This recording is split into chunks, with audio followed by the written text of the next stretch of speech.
Hello friend, welcome back to my channel Adarsh mathematics.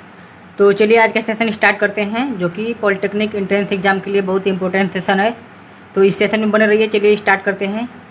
पहला प्रश्न दिया है, वह चतुर्थांश जिसमें रेखाएं x बराबर -4 तथा y बराबर -3 एक दूसरे को काटती है होगा। यानी कि ऑप्शन दिया है प्रथम चतुर्थांश में, द्वितीय चतुर्थांश में, तृतीय चतुर्थांश में, चतुर्थ चतुर्थांश में। चलिए बताइए, जो हमारी x रेखा है -4 पर काटती है तथा y रेखा है -3 पर काटती है, तो किस चतुर्थांश में काटती है बताइए। चलिए इसको हम बताते हैं किस तरह लगता है।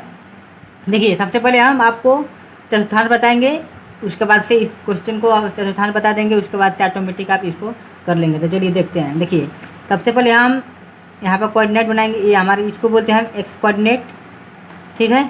इसको वाई कोऑर्डिनेट बोलते हैं, ठीक है। यानी कि इसको X axis and Y axis coordinate इसको हम नहीं बोलते हैं, ठीक है। ये हमारा होता है इसमें एक्सिस के बाद हमारा फर्स्ट कोऑर्डिनेट, इसको बोलते हैं सेकेंड कोऑर्डिनेट, इसको बोलते हैं थर्ड कोऑर्डिनेट, इसको बोलते हैं फोर्थ कोऑर्डिनेट। यानी कि हमारा चतुर्थांश हो गया, ठीक है। अब देखिए, उसके बाद से इसको हम क्या बोलते हैं, एक्सिस, यानी कि एक्स अक्ष। ऊपर जाने पर प्लस होता है और नीचे आने पर हमारा एक्स एक्स यानी कि एक्स डैश यानी कि माइनस होता है। इधर इसी प्रकार हमारा ये प्लस होगा, इधर जाने पर यहाँ से इसको क्या बोलते हैं, ओरिजिन पॉइंट बोलते हैं। ओरिजिन से जब हम लेफ्ट साइड जाएंगे तो वाई डैश यानी कि नेगेटिव होता जाएगा। चलिए, ये इसको हम ओरिजिन बोलते हैं। ओरिजिन से जब राइट साइड में जाएंगे वाई एक्सिस पर हमारा पॉजिटिव होता है। फिर से अगर यहाँ से ओरिजिन से अगर एक्स एक्सिस में ऊपर की ओर जाएंगे तो ये हमारा पॉजिटिव होता है। इसके अपोजिट जाएंगे तो नेगेटिव, और फिर से वाई एक्सिस का अपोजिट जाएंगे इधर लेफ्ट साइड में तो नेगेटिव होता है। तो चलिए, यहाँ पर दिया हुआ है हमारा जो एक्स है -4 पर काटती है, तो यानी कि एक्स है प्लस ऊपर होता है, यानी कि नीचे जाएगा, तो यानी कि यहाँ पर आ गया, ठीक, -4। उसके बाद से बोला है y बराबर -3 हमारा कहाँ काटती है, y बराबर -3 पर काटती है। तो y हमारा इधर जाता है 3 पर। तो देखिए, ये और ये मान लिया यहाँ पर एक अंदाज से, तो यहाँ पर इसको और इसको मिलाएंगे तो क्या हो जाएगा। देखिए यहाँ पर आएगा, मान लीजिए यहाँ पर 3 आ गया -3 और यहाँ पर -4 आ गया। इस दोनों को यहाँ पर मिलाएंगे तो क्या हो जाएगा, यहाँ पर आएगा। तो ये हमारा कौन सा एक्सिस हो जाएगा, ये हमारा हो जाएगा थर्ड एक्सिस, यानी कि क्या हो जाएगा, कौन सा कोऑर्डिनेट होगा, थर्ड कोऑर्डिनेट, यानी कि तृतीय चतुर्थांश। तो इसको ऑप्शन में क्या हो जाएगा, हमारा ऑप्शन सी क्या हो जाएगा, करेक्ट हो जाएगा। तो चलिए, आई होप ये क्वेश्चन बहुत बढ़िया से समझ में आ गया होगा। अगर नहीं समझ में आ गया तो वीडियो को फिर से पीछे करिए, उसके बाद फिर से अगेन देखिए, एकदम बिल्कुल समझ में आ जाएगा, इसमें कोई दिक्कत होने वाली बात नहीं है। चलिए अब चलते हैं अपने अगले प्रश्न की ओर। देखिए हमारा अगला प्रश्न क्या हुआ है। हमारा अगला प्रश्न देखिए, यहाँ पर स्क्रीन पर आपको दिख रहा होगा। देखिए दिया हुआ है, दूसरा प्रश्न है, यदि बिंदु 2,3 तथा 5,-3 को मिलाने वाली रेखा को एक संबंधी 2 के अनुपात में अंतर विभाजित करने वाले बिंदु के निर्देशांक है। यानी कि हमें क्या दिया हुआ है, अंतर विभाजन करने वाले निर्देशांक पूछ रहा है। तो चलिए, दिया है 2 बिंदु दिया है, इसको मिलाने वाली रेखाखंड है जो एक संबंधी 2 के अनुपात में भाज दिया, और यहाँ देखिए लिखा हुआ है अंतर विभाजित करने वाले बिंदु के निर्देशांक, यानी कि अंतर विभाजित करने वाले बिंदु के निर्देशांक के लिए एक फार्मूला होता है। चलिए फार्मूला सबसे पहले लिखेंगे, उसके बाद से इसको बताएंगे। देखिए, एक हमारा फार्मूला होता है अंतर विभाजन और एक बाह्यता विभाजन, लेकिन अंतर विभाजन दिया है तो अंतर विभाजन का हम फार्मूला लिखेंगे, बाह्यता विभाजन का भी आगे नेक्स्ट लिखवा देंगे। तो चलिए आप लिखते हैं, अंतर विभाजन करने का एक फार्मूला होता है, अंतर विभाजन का। जब हमारे अंतर विभाजन होता है तो उसका एक फार्मूला होता है, अंतर विभाजन के लिए लिख दे रहे हैं। देखिए क्या हो जाएगा, देखिए होता है हमारा m1 x2 प्लस x बराबर क्या होता है, m1 x2 plus m2 y1 अपान में क्या होता है, m1 प्लस m2। अब बताएंगे m1 m2 क्या होता है। m1 हमारा होता है अनुपात, यानी कि एक संबंधी होता है, इसको m1 1 को मान लेंगे, m2 2 को मान लेंगे। इसी प्रकार x बराबर तो होता है, उसके बाद y बराबर क्या हो जाएगा, y बराबर यही हो जाएगा हमारा, ये देखिए हो गया m1 वाला। उसके बाद देखिए अब क्या हो जाएगा हमारा, हाँ अब देखिए यहाँ पर ये हमारा हो जाएगा। इसी प्रकार ये तो x वाला था, लेकिन y के लिए क्या हो जाएगा, m1 y2 plus m2 y1, ठीक है। अपान में क्या हो जाएगा, m1 प्लस m2। यहाँ पर देखिए थोड़ा यहाँ मिस हुआ है, m1 x2 plus m2 x1 हो जाएगा, ठीक है, सॉरी इसके लिए। चलिए ये हो जाएगा। अब इस पर इसी फार्मूला पर हम क्या करेंगे, इसको जो वैल्यू दिया है इसको रख लेंगे। तो चलिए आप लिखते हैं, x बराबर डायरेक्ट लिखते हैं एक्स कामा वाई बराबर, ठीक है। देखिए यहाँ पे लिख रहे हैं एक्स कामा वाई बराबर। अब यहाँ बिंदु दिया है, चलिए यहाँ पे एक बार समझा देते हैं। देखिए ये हमारा क्या होता है, ये x1 हो जाएगा। चलिए इसको पेन से यहाँ लिखाते हैं, छोटा थोड़ा पता नोड़ेगा। ये हमारा क्या है x1, ये हमारा हो जाएगा y1, ठीक है। आई होप आपको समझ में आ रहा होगा। इसी प्रकार इसको क्या बोलेंगे x2 और इसको बोलेंगे y2। अब चलिए जो जो वैल्यू दिया है इसको हम इस फार्मूला में रख लेंगे, ठीक है। चलिए यहाँ पर रखते हैं, देखिए ध्यान से। यहाँ पर जो है m1 का क्या दिया हुआ, एक समान 2 दिया है, तो एक हमारा क्या हो जाएगा m1 हो जाएगा। तो एक उसके बाद इंटू x2 हमारा दिया है 5, तो गुणे 5। अब प्लस में क्या दिया हुआ है m2 वैल्यू 2 हो जाएगा। उसी प्रकार x1 वैल्यू क्या आ जाएगा 2 दिया हुआ है, आप देख लीजिएगा। उसके बाद अपान में क्या हो जाएगा m1 प्लस m2, यानी कि एक संबंध 2 था तो 1 प्लस 2 ये हो जाएगा, ठीक है।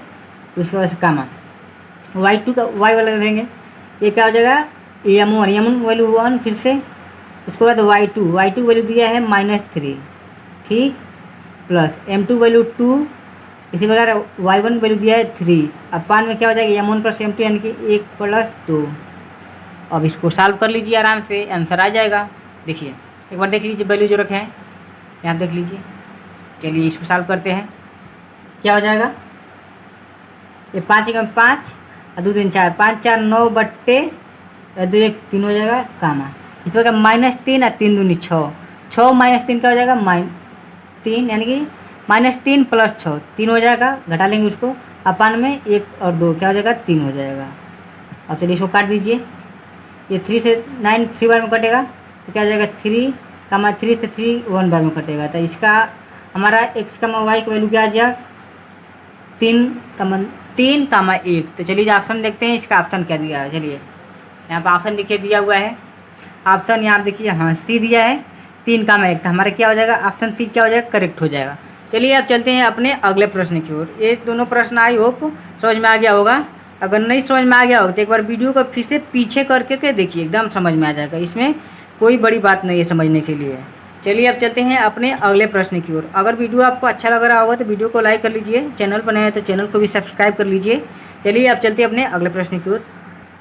देखिए हमारा तीसरा प्रश्न आ गया है। तीसरा प्रश्न क्या है, यदि यहाँ देखिए एक त्रिभुज के शीर्ष 4 कामा 6 2 कामा -2 और 0 कामा 2 है, इसे केंद्रक के निर्देशांक है। इसका केंद्रक का निर्देशांक बोला है। तो सबसे पहले चलिए एक त्रिभुज बनाते हैं, रफली एक त्रिभुज बना लेंगे। देखिए आप दिख रहा होगा, हाँ इसको मान लीजिए ए, इसको मान लीजिए बी, इसको मान लीजिए सी।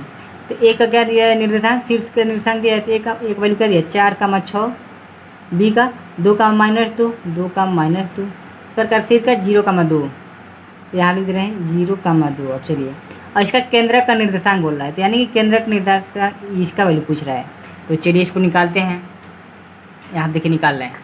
यहाँ देखिए केंद्रक का निर्देशांक निकालने के एक फार्मूला होता है, ये होता है x बराबर x1 plus x2 plus x3/3 ये होता है।